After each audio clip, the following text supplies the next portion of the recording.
بسم اللہ الرحمن الرحیم نحمده ونصلي على رسوله الكريم اما بعد فاعوذ بالله من الشيطان الرجيم بسم الله الرحمن الرحيم رب اشرح لي صدري ويسر لي امري واحلل عقدة من لساني يفقهوا قولي رب يسر ولا تؤثر وتمم بالخير آمین۔ قرآن کی فضیلت، قرآن کی زبانی۔ قرآن اللہ کی کتاب ہے۔ قرآن کو اللہ نے نازل کیا اور اللہ کے مقابلے میں کوئی نہیں جو اس جیسی کتاب بنا لائے۔ وَمَا كَانَ هَذَا الْقُرْآنُ أَن يُفْتَرَى مِن دُونِ اللَّهِ، اور یہ قرآن ایسا نہیں ہے کہ اللہ کے بغیر یعنی وحی کے بغیر اپنے ہی سے گھڑ لیا جائے۔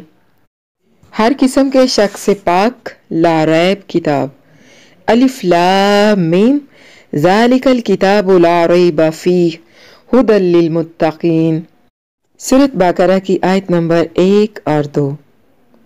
الف لام میم، یہ کتاب یعنی قرآن مجید، اس میں کسی قسم کا کوئی شک نہیں کہ یہ کلام باری تعالیٰ ہے، یعنی یہ اللہ کی کتاب ہے، اللہ سے ڈرنے والوں کی رہنما ہے۔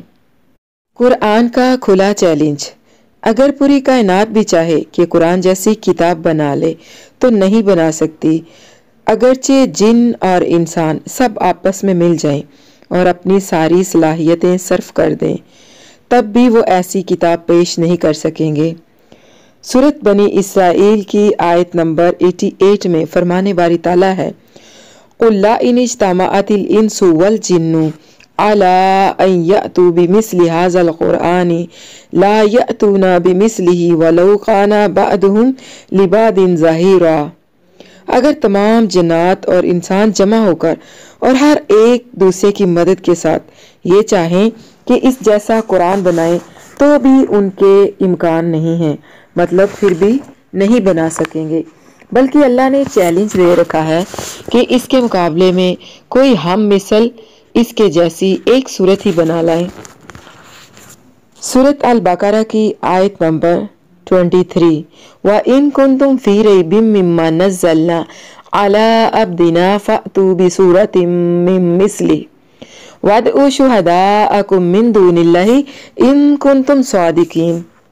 ہم نے جو کچھ اپنے بندے پر اتارا ہے اس میں اگر تمہیں کچھ شک ہو، اور اگر تم شک میں ہو تو اس جیسی ایک صورت تو بنا لاؤ، تمہیں اختیار ہے، اللہ کے سوا اپنے تمام مددگاروں کو بھی بلا لو۔ اگر یہ ایک صورت بھی نہیں لا سکتے تو پھر چلو اس جیسی ایک آیت ہی بنا لاؤ۔ سورۃ طور کی آیت نمبر 34 میں چیلنج ہے، فرمان باری تعالیٰ ہے فَلْيَأْتُوا بِحَدِيثٍ مِّثْلِهِ إِنْ كَانُوا صَادِقِينَ۔ اچھا اگر یہ سچے ہیں تو بھلا اس جیسی ایک ہی بات یہ بھی تو لے آئیں۔ نہیں نا، نہیں، یہ ایسا نہیں کر سکتے، بلکہ ایسا نہ تو کوئی اب تک کر سکا ہے اور نہ ہی قیامت تک کبھی کر سکے گا۔ یہ قرآن کا چیلنج ہے۔ فرمان باری تعالیٰ ہے سورۃ بقرہ کی آیت نمبر 44۔ فَإِن لَّمْ تَفْعَلُوا وَلَن تَفْعَلُوا فَاتَّقُوا النَّارَ الَّتِي وَقُودُهَا النَّاسُ وَالْحِجَارَةُ أُعِدَّتْ لِلْكَافِرِينَ۔ بس اگر تم نے نہیں کیا اب اور تم ہرگز نہیں کر سکتے قیامت تک، تو اسے مان کر اس آگ سے بچو جس کا ایندھن انسان اور پتھر ہیں، جو کافروں کے لیے تیار کی گئی ہے۔ قرآن ایک بہت ہی آسان کتاب ہے۔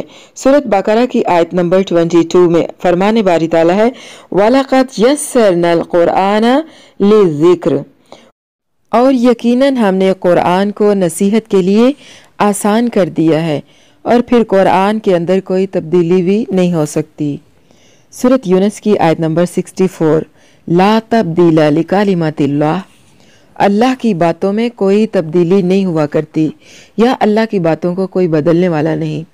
محمد صلی اللہ علیہ وسلم کو بھی اس کی اجازت نہیں کہ اس کے اندر اپنی مرضی سے کوئی رد و بدل کر سکے۔ سورۃ یونس کی آیت نمبر 15 میں فرمان باری تعالیٰ ہے قُلْ مَا يَكُونُ لِي أَنْ أُبَدِّلَهُ مِنْ تِلْقَاءِ نَفْسِي، آپ کہہ دیجئے کہ مجھے یہ حق نہیں کہ میں اپنی طرف سے اس میں کوئی رد و بدل کر دوں۔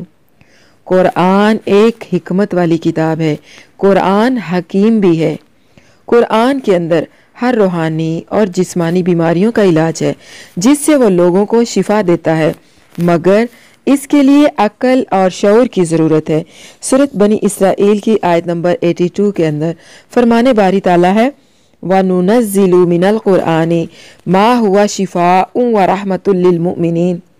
یہ قرآن جو ہم نازل کر رہے ہیں مومنوں کے لیے تو سراسر شفا اور رحمت ہے۔ اور پھر اسی طرح سورۃ حامیم سجدہ کی آیت نمبر 44 کے اندر اللہ تعالیٰ نے فرمایا قُلْ هُوَ لِلَّذِينَ آمَنُوا هُدًى وَشِفَاءٌ۔ آپ کہہ دیجئے کہ یہ قرآن تو ایمان والوں کے لیے ہدایت اور شفا ہے، لیکن خاص طور پر قرآن جو ہے وہ دل کی بیماریوں کا علاج کرتا ہے، کیونکہ دل ہی سے ہر بیماری جو ہے وہ پیدا ہوتی ہے، یعنی ہر بیماری کی ابتدا جو ہے وہ دل سے ہوتی ہے۔ اسی لیے اللہ تعالیٰ نے سورۃ یونس کی آیت نمبر 57 کے اندر فرمایا وَشِفَاءٌ لِّمَا فِي صُدُورٍ، اور دلوں کی بیماریوں کے لیے شفا ہے۔ پھر دیکھیے ذرا اللہ تعالیٰ کیا شکوہ کر رہے ہیں فَأَيْنَ تَذْهَبُونَ إِنْ هُوَ إِلَّا ذِكْرٌ لِّلْعَالَمِينَ لِمَنْ شَاءَ مِنْكُمْ أَنْ يَسْتَقِيمَ۔ سورۃ التکویر کی آیت نمبر 16 اور آیت نمبر 28۔ پس تم کہاں جا رہے ہو؟ یہ تو تمام جہان والوں کے لیے نصیحت نامہ ہے، خاص کر اس کے لیے جو تم میں سے سیدھی راہ پر چلنا چاہے۔ انسان نے اللہ رب العالمین کے مقام اور اس کی ذات کو سمجھا ہی نہیں۔ سورۃ نوح کی آیت نمبر 13 میں فرمان باری تعالیٰ ہے مَا لَكُمْ لَا تَرْجُونَ لِلَّهِ وَقَارًا۔ لوگو تمہیں کیا ہو گیا ہے کہ تمہاری نظروں میں اللہ کا کوئی وقار ہی نہیں۔ سورۃ حج کے اندر اللہ تعالیٰ نے فرمایا آیت نمبر 74 مَا قَدَرُ اللَّهَ حَقَّ قَدْرِهِ۔ لوگوں نے اللہ کی قدر ہی نہیں کی جیسے کہ اس کی قدر کرنے کا حق ہے۔ اور پھر دیکھیے قرآن کا محافظ خود اللہ تعالیٰ ہے، قرآن میں کبھی بھی کوئی رد و بدل نہیں کر سکتا کیونکہ اس کی حفاظت کا ذمہ خود اللہ تعالیٰ نے لے رکھا ہے۔ سورۃ الحجر کی آیت نمبر 9 کے اندر اللہ تعالیٰ فرماتے ہیں اِنَّا نَحْنُ نَزَّلْنَا الذِّكْرَ وَإِنَّا لَهُ لَحَافِظُونَ۔ ہم نے اس قرآن کو نازل کیا ہے اور ہم ہی اس کے محافظ ہیں۔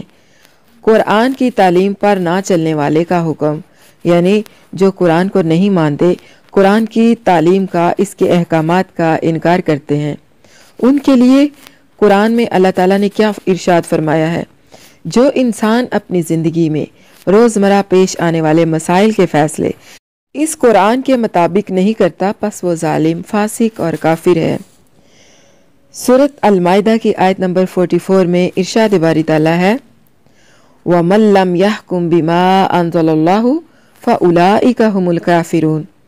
جو لوگ اللہ کی اتاری ہوئی وحی یعنی کہ قرآن مجید کے مطابق فیصلہ نہ کریں وہ پورے اور پختہ کافر ہیں۔ اسی طرح سورۃ مائدہ کی آیت نمبر 45 کے اندر ارشاد باری تعالیٰ ہے وَمَن لَّمْ يَحْكُم بِمَا أَنزَلَ اللَّهُ فَأُولَٰئِكَ هُمُ الظَّالِمُونَ۔ اور جو لوگ اللہ کے نازل کیے ہوئے قرآن کے مطابق حکم نہ کریں وہی لوگ ظالم ہیں۔ اسی طرح سورۃ مائدہ کی آیت نمبر 47 کے اندر ارشاد باری تعالیٰ ہے وَمَن لَّمْ يَحْكُم بِمَا أَنزَلَ اللَّهُ فَأُولَٰئِكَ هُمُ الْفَاسِقُونَ۔ جو لوگ اللہ کی اتاری ہوئی کتاب یعنی قرآن کریم کے ساتھ فیصلہ نہ کریں وہ بدکار اور فاسق ہیں۔ قرآن کی تعلیم کو پس پشت ڈالنے والوں کا انجام کیا ہوتا ہے؟